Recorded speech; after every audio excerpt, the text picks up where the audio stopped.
our last home renovation episode, we left off with Matthew and his dad having just finished installing vinyl flooring in our guest bedroom and in the entire upstairs of our fixer-upper. We found that almost all of the original wood flooring we had discovered under the carpet had large patch jobs that would require a lot more work to replace than just sanding and refinishing, so we opted to cover it with LVP.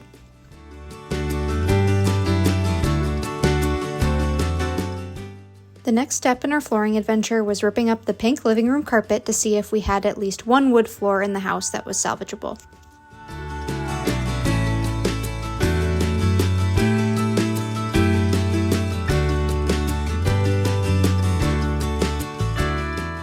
Removing this carpet also meant packing up and getting rid of all the things left behind by the previous owner and moving our things that we had been storing in there to other parts of the house, which was a huge undertaking that Matthew and his dad worked tirelessly to accomplish.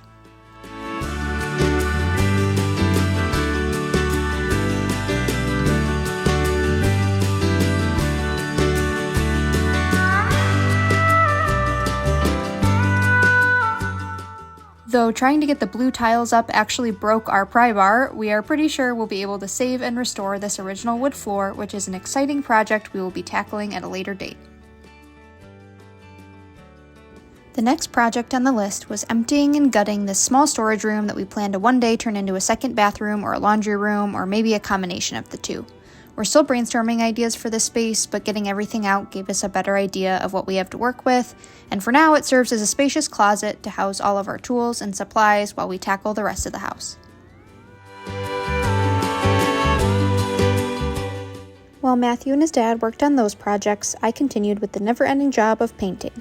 After the living room was emptied, I started on the trim there, and it quickly became apparent that areas like our bay window are going to need at least a few coats to be fully covered.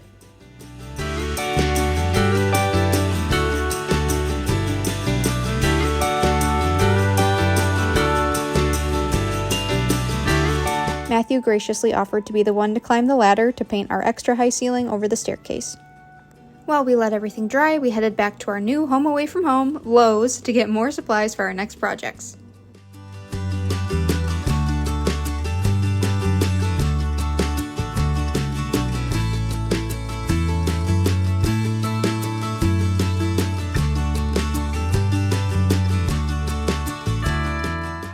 Once we got back, we decided to keep chipping away at the list of things to finish in our bedroom so that we could hopefully have that space completed as soon as possible.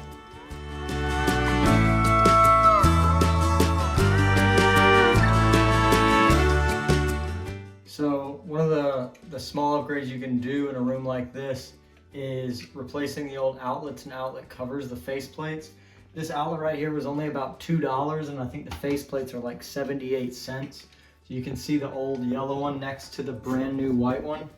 It's a minor thing that doesn't cost much money, but it makes a huge difference when you renovate a house like this. After Matthew replaced all the outlets and light switches, we turned our attention to a more fun, creative endeavor, our accent wall. We bought several pieces of skinny, unfinished pine molding that had slightly rounded edges to give the wall a bit of texture. After measuring and ensuring that each piece was evenly spaced, we used a nail gun to tack it up to the wall, which worked perfectly.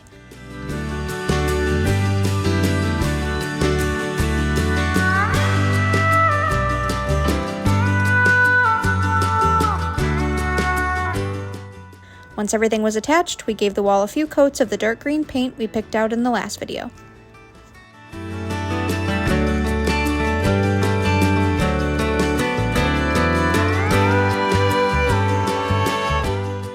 After patching over the nail indents and making sure everything looked even, this was the final look, minus the bit at the top that we needed more painter's tape for before we could be totally finished.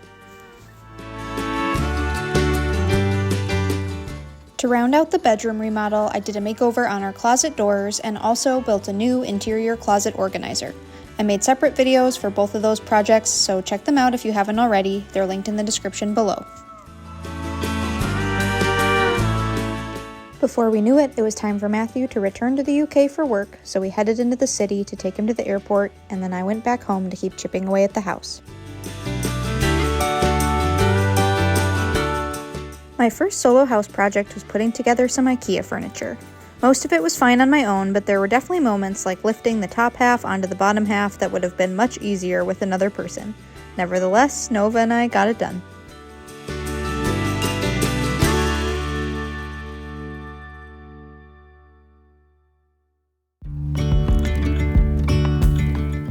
After that, it was time to get back to painting.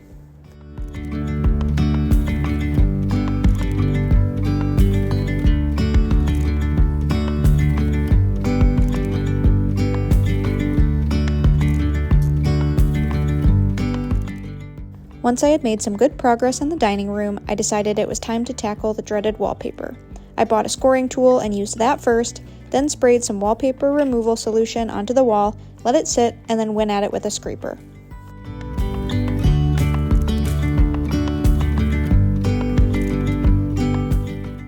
Some of the wallpaper, like the kitchen border and the lower white floral wallpaper in the dining room, came off pretty easily.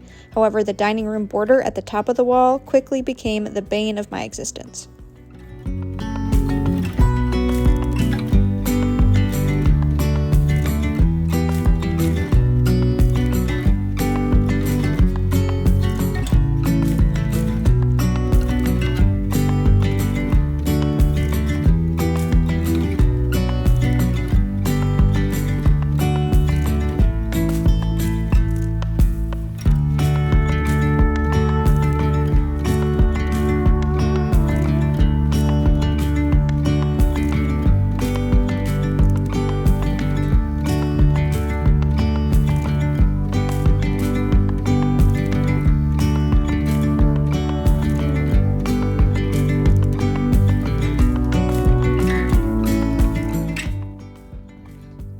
The final bit of wallpaper that's left that took me 50 years to scrape off, and here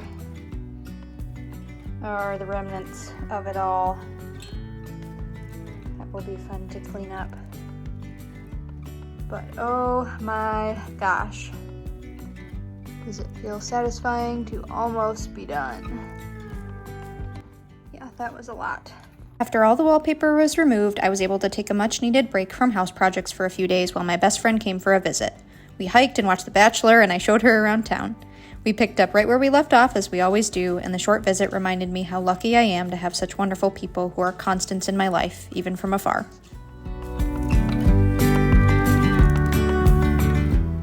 Shortly after she left, my mom came to visit, and she helped me tackle some more painting, yard, and decorating tasks.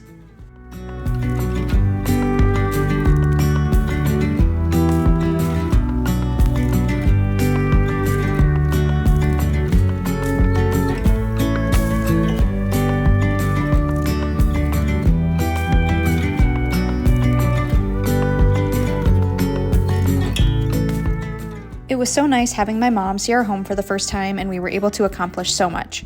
Matt and I are lucky to both have families who do so much to help us out with all our home renovation adventures. We couldn't have done so much of this without their help. So a big cheers to them, and we'll see you all next time.